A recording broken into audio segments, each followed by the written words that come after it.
Hola amigos, bienvenidos a un video más. En esta ocasión voy a tocar el tema de los derechos humanos de naturaleza colectiva. Vamos a hablar en específico del derecho de autodeterminación de los pueblos indígenas.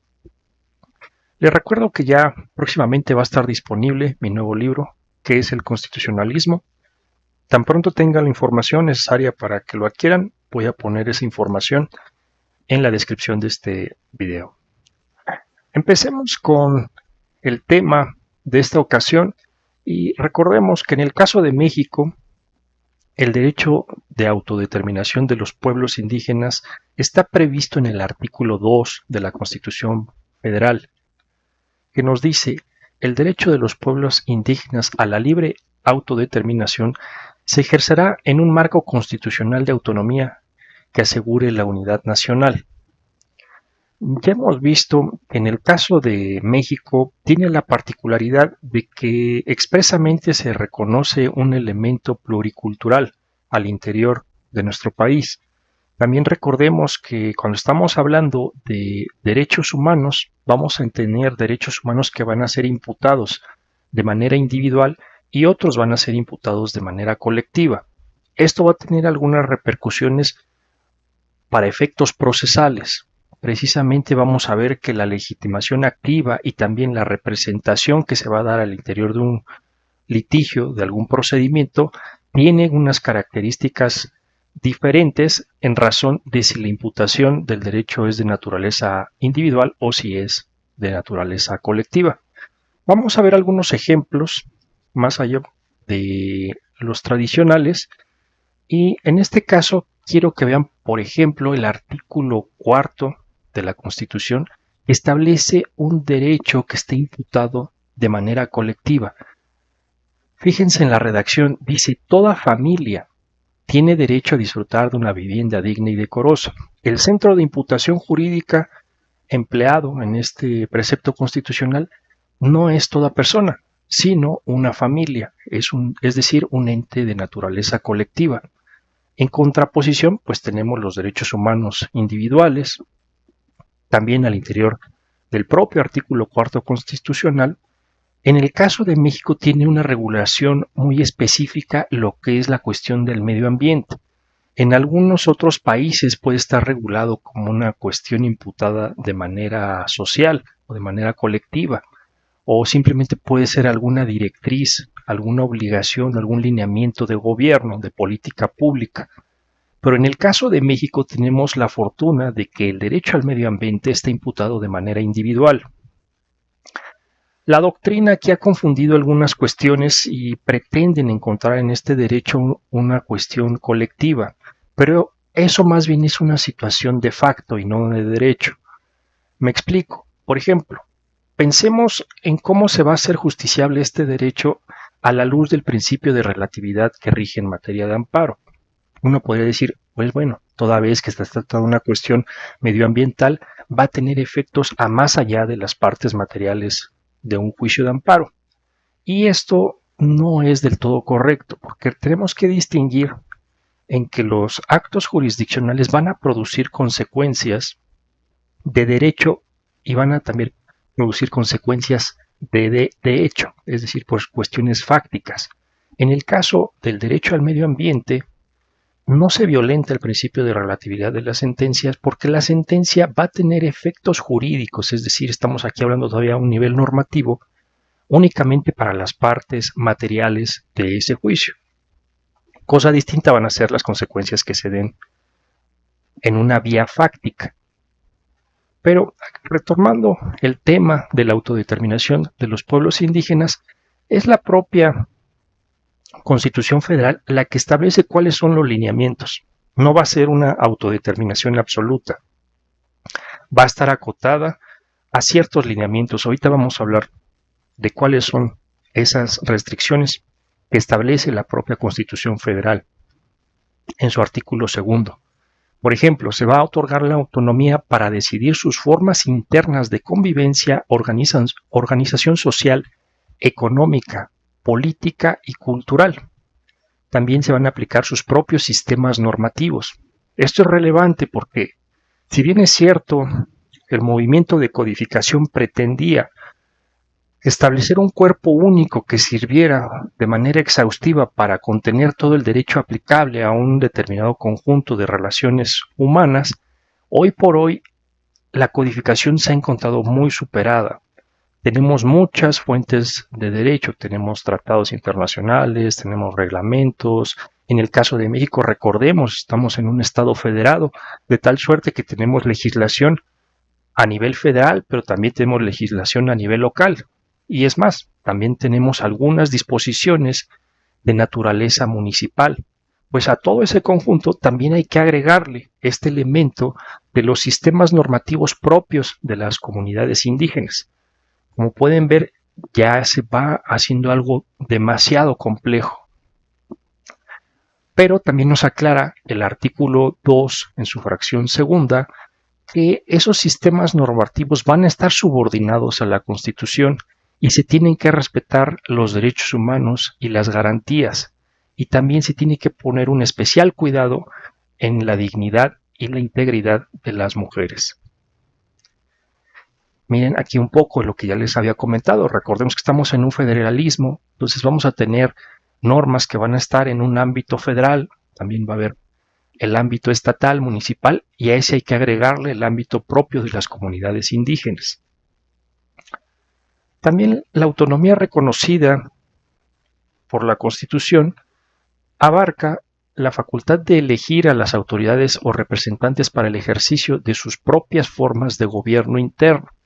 Entonces, de tal suerte que vamos a tener un derecho electoral aplicable a comunidades que no son indígenas, pero también vamos a tener un derecho electoral propio de las comunidades indígenas.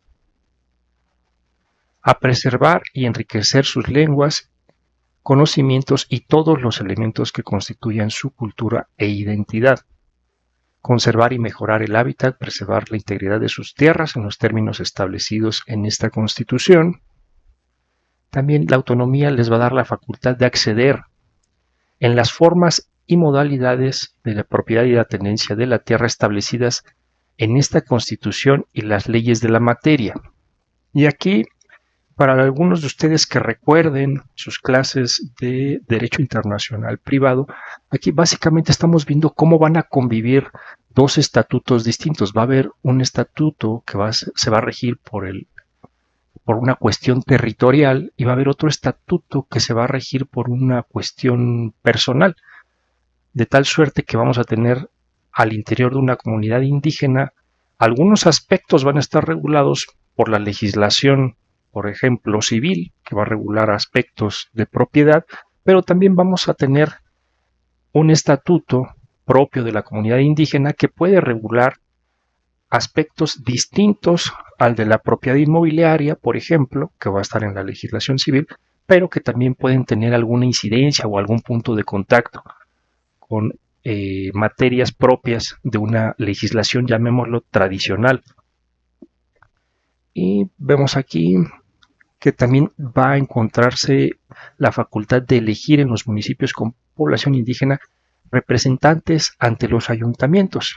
Entonces vamos a ver que va a existir una configuración híbrida, si queremos verlo, porque va a ser una configuración que va primero a atender a los usos y costumbres de las poblaciones indígenas, pero si también hay una convivencia con una población que no forme parte de esas comunidades indígenas, pero que caen dentro de una circunscripción territorial, de un ámbito competencial de un ayuntamiento, pues bueno, ahí también habrá que ver una armonización de esas autoridades. También la autonomía va a comprender el derecho a acceder plenamente a la jurisdicción del Estado. Esto ya lo habíamos visto, por ejemplo, cuando hablamos del derecho al acceso a la justicia. E incluso hicimos la crítica de que si atendemos a lo establecido por el artículo 17 de la Constitución y el artículo 8 del Pacto de San José, pues prácticamente no da lugar al arbitraje, porque la función jurisdiccional está monopolizada por el Estado mexicano.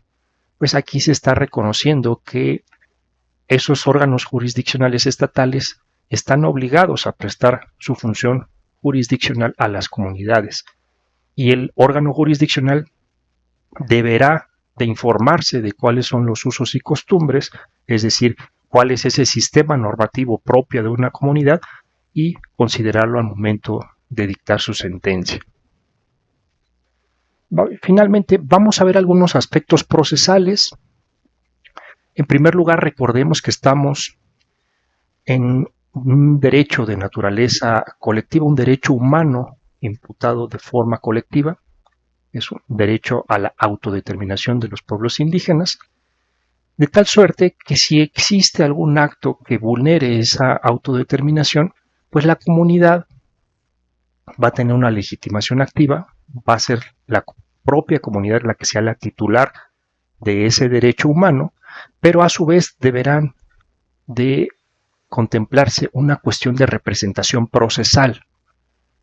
Y este esquema, también recuerden, ya lo hemos visto, cuando estamos hablando de violaciones directas, es decir, que hay un nexo causal directo entre el acto reclamado y, en este caso, los objetos de protección consistentes en los derechos de autodeterminación de los pueblos, ahí estaremos en presencia de un interés jurídico colectivo. Cosa distinta va a ser cuando el nexo causal sea indirecto. Ahí estaremos hablando de un interés legítimo colectivo.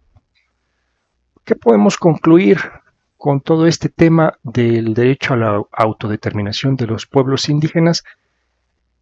Que tanto los abogados como los jueces van a tener un gran reto simplemente en identificar cuál es el derecho aplicable para un asunto, algún litigio, alguna cuestión que deba ser resuelta por algún órgano jurisdiccional. Porque, en primer lugar, recordemos, vamos a tener a la Constitución Federal, pero también vamos a tener tratados internacionales en materia de derechos humanos, vamos a tener legislación federal, por ejemplo, en cuestiones, pensemos, en cuestiones del derecho al agua, también vamos a tener legislación federal en algunos casos por virtud de la materia de salud. En algunas otras cuestiones también estará involucrada la constitución local, la legislación estatal, como ya lo habíamos referido, los códigos civiles. También otras ocasiones vamos a tener también disposiciones de carácter municipal, de tal suerte que todos estos cuerpos normativos son bastante complejos y están en distintos ámbitos que pueden coincidir en un asunto que requiera de la aplicación del derecho, es decir, de una cuestión, de una controversia dirimida ante los jueces, ante los órganos jurisdiccionales, de tal suerte que simplemente el hecho de identificar cuál es la norma jurídica que va a regular el caso concreto se antoja que va a ser un tema bastante complicado. Pues bueno, hasta aquí este video. Muchísimas gracias y nos vemos en una futura ocasión.